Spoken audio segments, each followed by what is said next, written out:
Alright, so here's the commercial sign that I'm cleaning.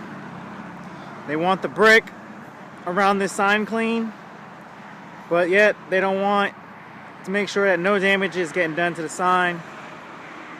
So in order to make sure I am protecting the sign,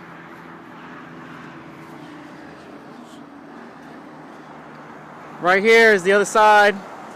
As you can tell, we put tape all the way around it and put plastic around it to protect the sign while I am working. This is a new sign. Seems like it's a very new sign that they just had done. So the customer is very adamant about protecting the sign. Okay, just got the other side of the sign wrapped up. See, we put tape and plastic around it.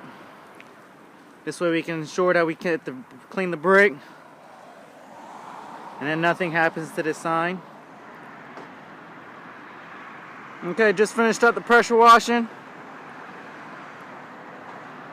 Here you get to see how much color is brought back into that brick.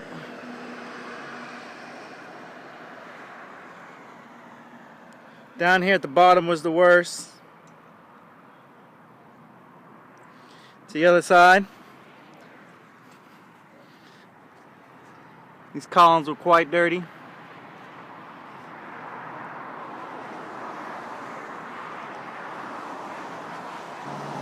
There goes the sign all cleaned up. Call Southeast for any of your pressure washing needs.